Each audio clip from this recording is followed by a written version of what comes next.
Very good evening, ladies and gentlemen. It is indeed an honor and a privilege to start a new series on my YouTube channel, and that is Maximizing Career Guidance, something that is very close to my heart. And I'm very honored and privileged to have a very esteemed guest from all over from the US, Dr. Seth Hayden, who is currently the president of NCDA, in Eminent Professional Association in the US, as well as he is the associate professor at Wake Forest University. So, welcome, Dr. Seth, to the show.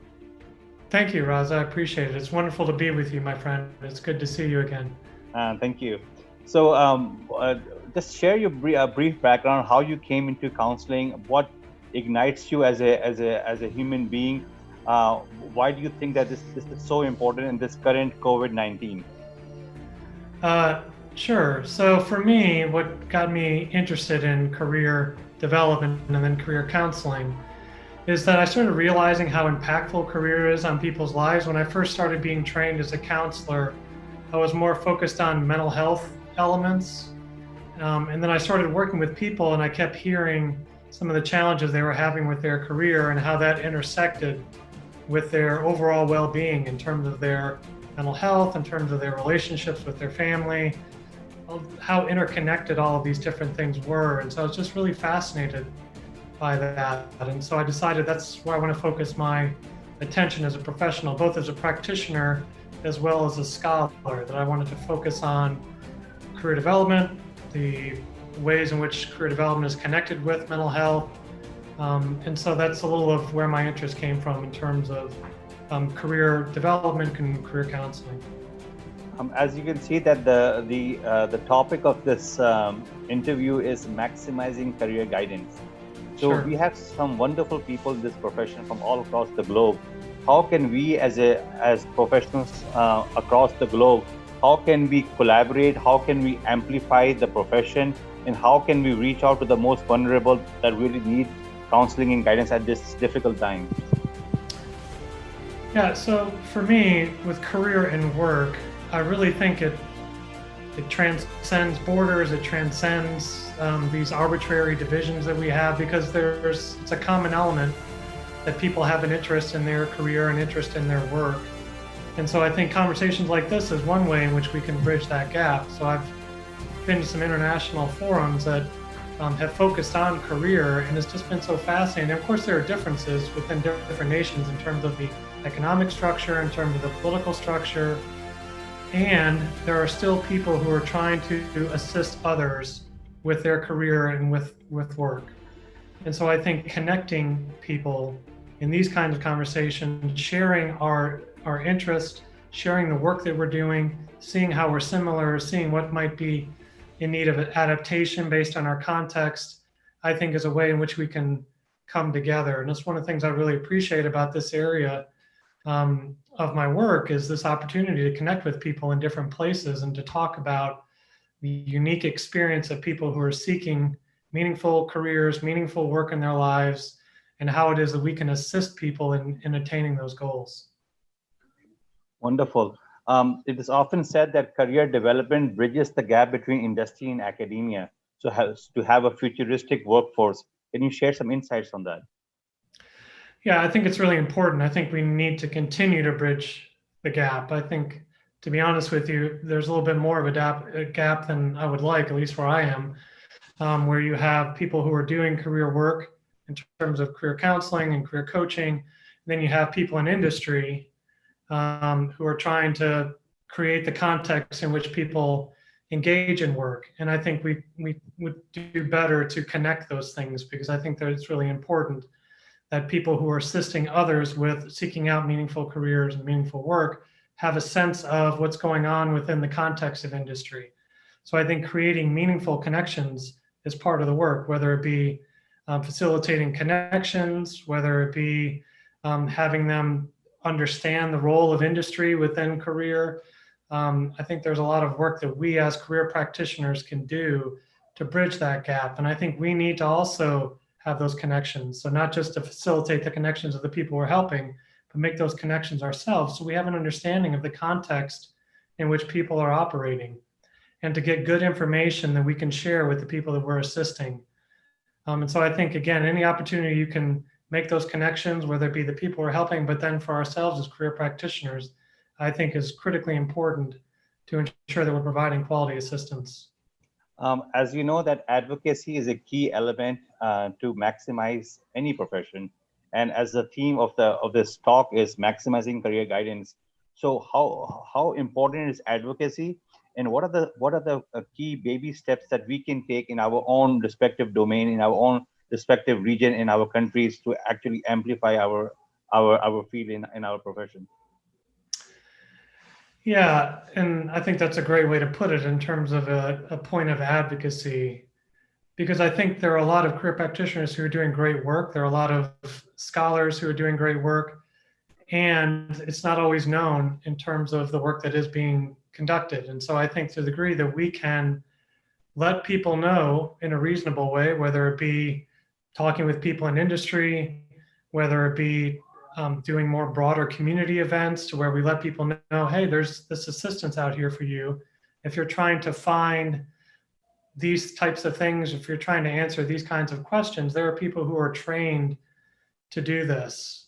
I think professional associations are a great place for that to happen as well. So the nice thing about professional associations is that it brings people together and I think does amplify their voice. And so it's almost a power in numbers. And so when you have a collective of people who are doing career development work, then the opportunities to let people know about what's going on and the work that's being done and ways in which we can support society at large, I think is really useful. And so I think about individually from a community standpoint, and then from a broader professional standpoint, I think there are some different ways in which we can figure out where's the point of emphasis, where's the point of influence that we can push forward to help people know that we're here for you, and also that there are others that are here for you as well. Wonderful. As you know, a lot of developing countries are now taking initiatives, national initiatives, to have career counseling and career development as part of national policy. So what advice would you offer to emerging countries, emerging regions that are now growing as we speak in the field of career development and career counseling? Yeah, I think just connecting with that work that's being done in other places and recognizing your autonomy as you're doing it within the context of your context, for lack of a better way to put it. And so, I think that there's a lot of great work that's going around globally. There's a lot of people who are doing really impactful, broader societal career development work and programs and guidance and those kinds of things. And so I think it's finding out what's going on, finding out what will work for you where you are, and continuing to cultivate and develop that within your region, I think is something to consider. But I recognize that what happens in one place may not work in other places. And that's one of the things that's been really interesting in being a part of kind of international conversations around career development and guidance and counseling, is the differences and the similarities. And so one of the terms I've heard is kind of take what you need and leave the rest. So there might be this one idea that's happening in this one place that, wow, that seems like that's really going to work. But that might not. This other thing they're talking about might not. But over here, this is something that might help. And I also think it's that ongoing, meaningful interactions with people, because it's all developmental. So one place might be here, another place might be there. But if we continue to have these collaborative discussions, that we can all kind of bring each other up and help each other and support each other within our different regions and countries and so on. And so I think it's just being willing to be a part of that conversation, sharing what you think is helpful, taking what you think is useful. And then I think ultimately that can support all of us as we're trying to find ways to emphasize career guidance, career counseling, and career development. Wonderful, very, very wonderful insights of collaboration, of actually being connected with different nationalities, different countries. As you know, career development work promotes social justice. So can you share your perspective on that as well?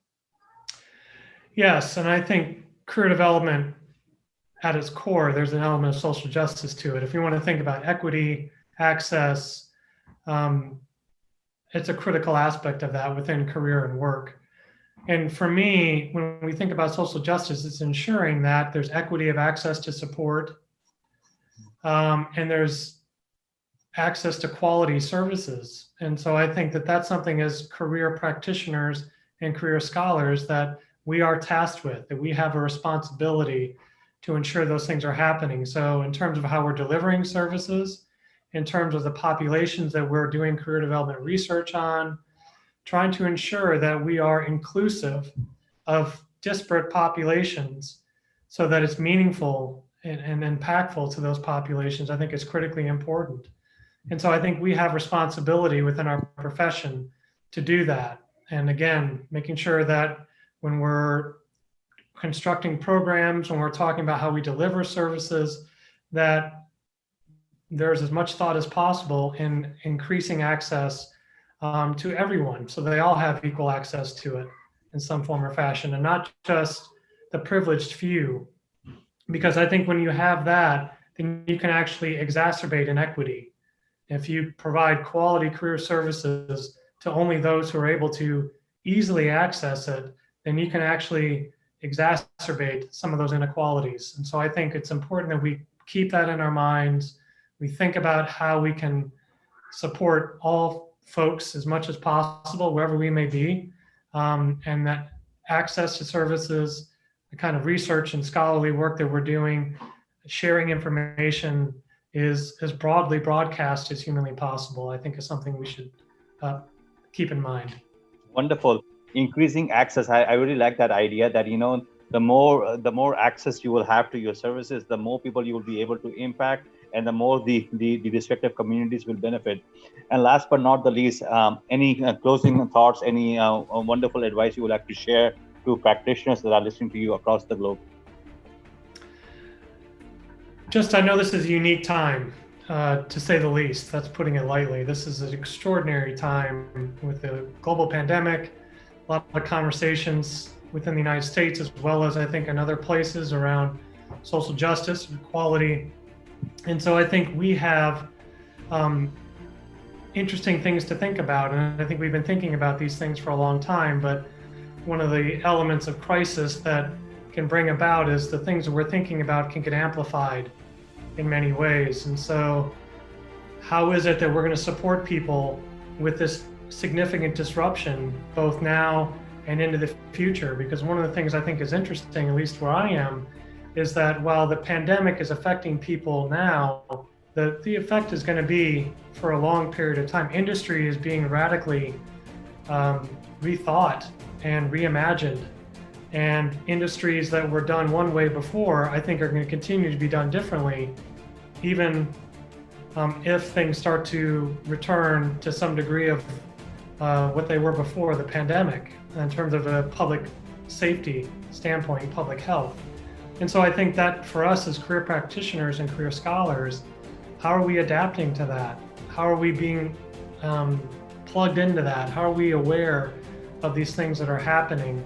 So that again, when we're working with people, when we're conducting scholarly work on career development, that we're aware of these shifts, and then what is that going to mean for people as they enter the workforce, are in the workforce, and also when they experience various things that we tend to research and investigate. So I think it's important that we have that awareness. So I stand with all of you, wherever you are, who do this kind of work, and I hope that we can continue to come together in forums such as this to support each other in this work, because it's incredibly important.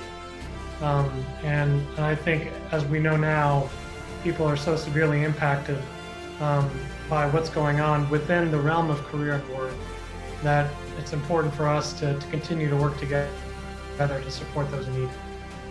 Wonderful. Thank you very much, Dr. Seth, for your time and for sharing your valuable insights. I hope the audience that were listening to it will actually benefit from it. And till our next episode, stay safe and stay hopeful. Thank you once again for your time and for your valuable insights. Thank you, Raza. Good to see you. Thank you so much. Thank you.